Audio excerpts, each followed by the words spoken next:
Hi friends, अगले video में हमने आपको कुर्ती की कटिंग बताई थी। इस वीडियो में हम उसको सिलना बताएंगे। पहले हम नेक लाइन की कटिंग करेंगे। नेक लाइन की कटिंग करने के लिए उसके नेक लाइन की चौड़ाई, जो हम चौड़ाई लेते हैं वो 3 इंच लेते हैं और उसकी लंबाई 6 इंच लेंगे। हम 6 इंच के निशान लगा रहे हैं। नीचे से भी 3 इंच ही रहेगी, इक्वल रहेगा। ऊपर नीचे की चौड़ाई इक्वल रहेगी और नीचे की लंबाई, हम साइड की लंबाई 6 इंच लेंगे।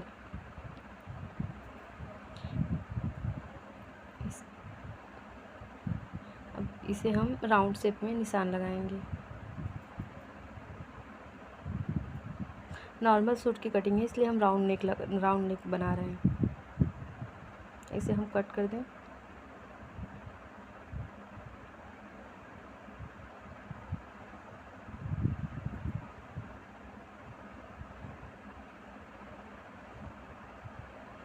ये हमारी नेक कट हो चुकी है। जिस साइज़ का हमने नेक कट किया था उसी साइज़ का हम नेक लाइन की पट्टी, उसी साइज़ का हम कट करके अब उसे हम ज्वाइन करेंगे। नेक लाइन की पट्टी हमेशा सीधी साइड ज्वाइन होती है। सीधी साइड नेक लाइन की पट्टी रख के उसके बाद उसे स्टिच करके पलटा जाता है।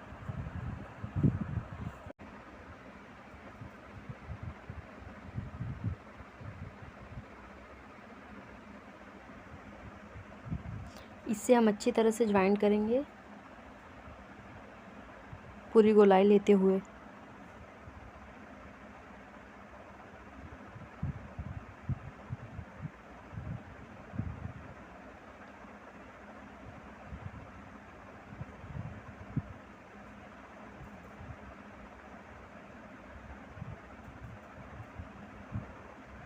अब हम इसे हल्का हल्का कट करेंगे। जहाँ जहाँ राउंड शेप आता है, जहाँ जहाँ गोलाई आती है, वहाँ वहाँ उसे हल्का हल्का नोक लगाना पड़ता है, जिससे कि ये कपड़ा आसानी से पलटा जा सके।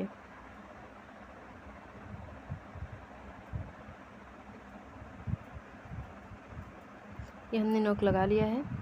इसे अच्छी तरह से हम पलट के इसके ऊपर से सीधी सिलाई चलाते चले जाएंगे।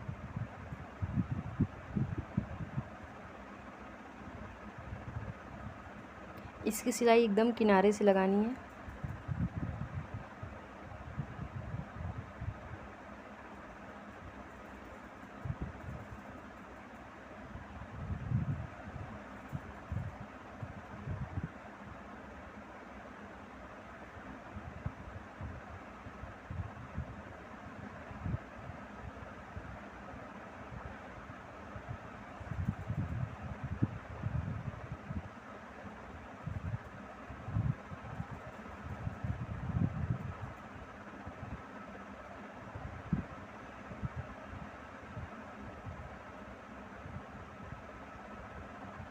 इस तरह से चारों साइड से हमें कपड़ों को अच्छे तरह से पलट के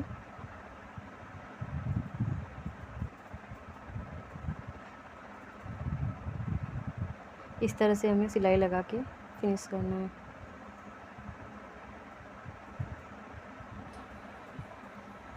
इस तरह से जैसे हमने फ्रंट पार्ट किया, उसी तरह बैक पार्ट की भी हमें नेक लाइन कट करके सिलाई लगानी है। ये हमने फ्रंट बैक दोनों के सिलाई लगा के, अब जो हमारी नेक लाइन की पट्टी थी उसके कॉर्नर को हल्का सा फोल्ड करके ऐसे सिलाई लगानी है। इस तरह से सिलाई लगाने से एक बेनिफिट होता है कि हम जब शोल्डर ज्वाइन करते हैं उसके बाद या फिर तुरपाई करते हैं तो आसानी से तुरपाई हो जाती है। ये हम बिना बुकरम के आपको गला पलटना सिखा रहे हैं।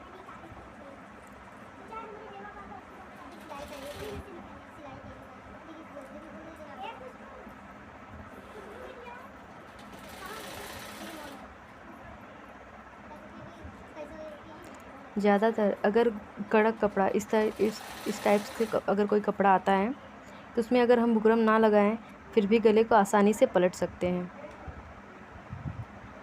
ये हमने आगे के गले की और पीछे के गले की, दोनों साइड के गले की नेक लाइन पट्टी दोनों ज्वाइंट कर लिए है उसके सेंटर में, और उसके कोने दोनों साइड हमने सिलाई लगा दी है। अब हम शोल्डर ज्वाइंट करेंगे। शोल्डर को इस तरह से ज्वाइंट किया जाता है। पहले इसे अच्छे से हम रख लेंगे। इस तरह से शोल्डर को दोनों साइड से पकड़ के सीधी सिलाई लगाई जाती है।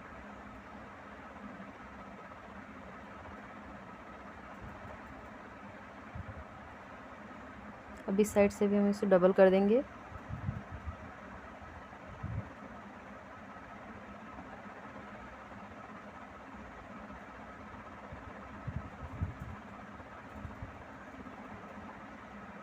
इस तरह से इस शोल्डर के भी हमें सिलाई लगानी है।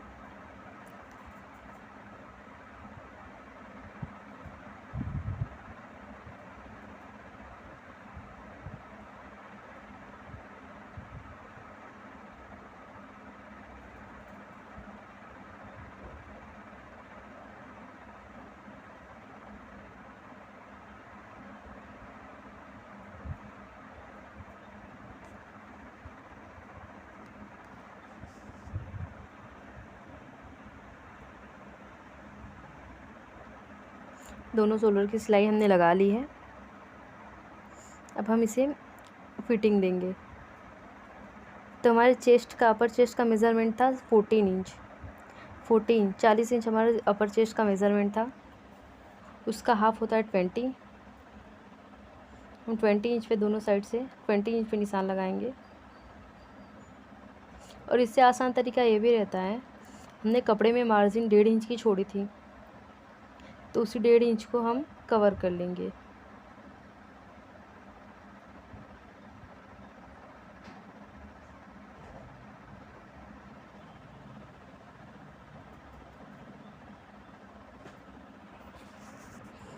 ये हमारे अपर चेस्ट की निशान लग गई। अब हम वेस्ट लाइन की निशान लगाएंगे।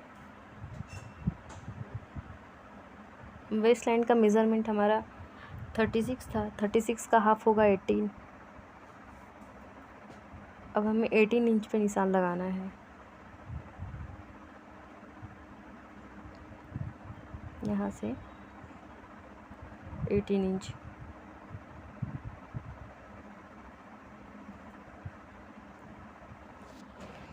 यहाँ 18 इंच पे हमने निशान लगा दिया है। अब हम आते हैं हिप लाइन की साइड। आपको हमने पहले बताया था जब कट करते टाइम कि हम हिप लाइन, वेस्ट लाइन और नेक लाइन के साइड एक नॉक लगाते हैं। तो उसी दोनों नॉक को हम मिला के सिलाई सिलते हैं। उससे ये पता चलता है कि हिप लाइन कहाँ है, वेस्ट लाइन कहाँ है, नेक लाइन कहाँ है। हमें हिप लाइन के पास 1.5 इंच पे निशान लगाना है। इस साइड से, इस साइड से यहाँ हमने निशान लगा दिया है। अब तीनों निशान को हमें आपस में जोड़ना है, वेस्ट लाइन का, हिप लाइन का और आर्म होल के पास वाला निशान। तीनों निशान हम आपस में जोड़ देंगे। इससे ये हमें हेल्प मिलती है कि सिलाई हम आसानी से और सीधी चला सकते हैं। जो सिलाई सीख रहे हैं, नई नई सिलाई सीख रहे हैं, उनके लिए बहुत ज़्यादा हेल्पफुल होगा। अब हम निशान पे स्टिच लगाएंगे।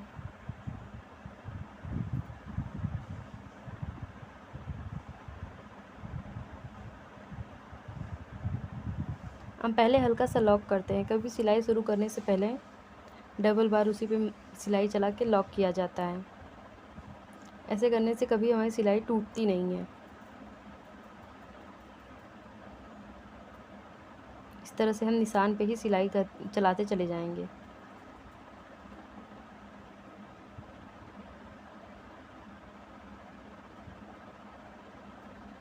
इस तरह से इस साइड से भी हम सिलाई चलाएंगे।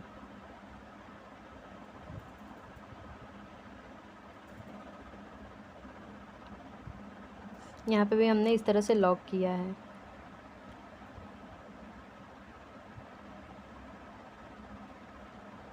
जिस तरह से हमने अगले साइड की सिलाई की है वैसे इस साइड की भी हम सिलाई सिलाई हमें करनी है।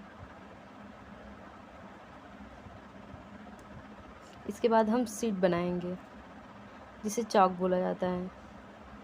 पहले हम नीचे से फोल्ड करेंगे, 2 फोल्ड करना रहता है। फोल्ड करके इस फोल्ड को हमें सीट तक लाना है।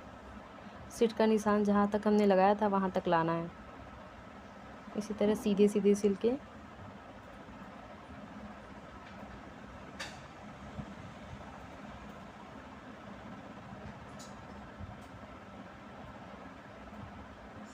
इसे सीट बनाना भी कहते हैं, कॉर्नर बनाना भी कहते हैं।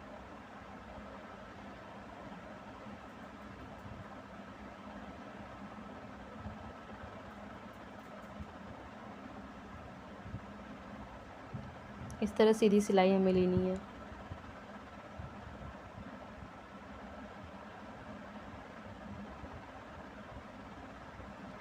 अब हम सीधा करके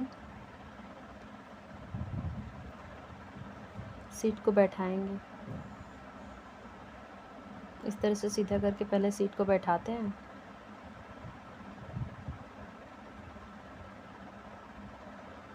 जिस तरह से ये हम सीट उठा ना रहे या फिर उसका कोना ना निकला रहे, इसलिए सीट बैठाना पड़ता है।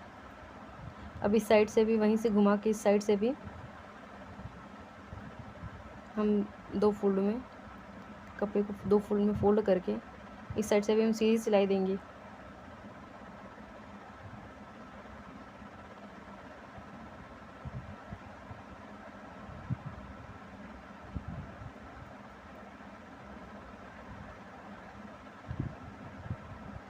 इस तरह से हमें सीधी सिलाई देती चली जानी है।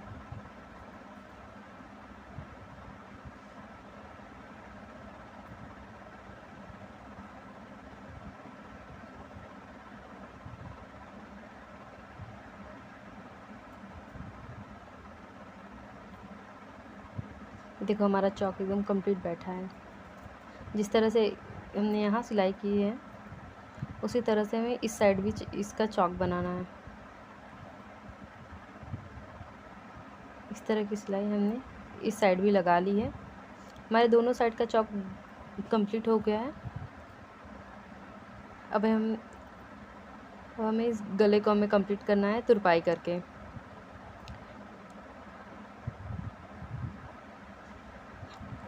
तुरपाई करो या फिर इसे हेमिंग बोला जाता है, हेमिंग करो। ये हमारा सूट के दोनों चौक कंप्लीट हो गए। हमने सीधी सिलाई दे दी है। हमने इसमें जितने भी चीज़ें सब सिंपल तरीके से किए हैं, आपको जैसे समझ में आ सके। ये चौक हमारा कंप्लीट हो चुका है। देखिए एकदम सीधा सीधा चौक बना हुआ है। ये हमारा सूट एकदम कंप्लीट है। अब हमें यहाँ से सिलाई करनी है। इसे दामन बोला जाता है। दामन को हम 2 फोल्ड, जिस तरह से साइड को 2 फोल्ड करते हैं उसी तरह दामन के पार्ट को भी 2 फोल्ड में करके फिर उसकी सीधी सिलाई दी जाती है। ये हमारा दामन का सिलाई होने के बाद हम इसे तुरपाई करेंगे। जैसे गले की नेकलाइन की जो पट्टी है वो अच्छे से बैठ जाए। गले की तुरपाई कैसे की जाती है वो भी हम आपको बताएंगे, वो भी सबसे आसान तरीके से। हम तुरपाई यहाँ से शुरू करेंगे। इस तरह से एकदम नीचे की साइड से एकदम बारीक टाका लिया जाता है और उसके बाद ऊपर से पकड़ा जाता है इस तरीके से।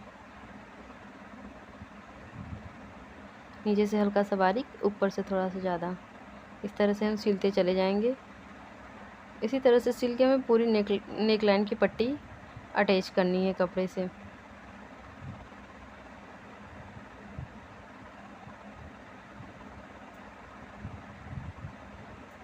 जिस तरह से हमने ये सिला है इसी साइड से पूरी की पूरी पट्टी हमें अटैच करनी है। इस तरह से पूरी तुरपाई करने के बाद हमारा ये सूट कंप्लीट हो जाएगा। देखो हमने पूरे नेकलाइन को कंप्लीट कर दिया है। ये हमारा सूट रेडी है।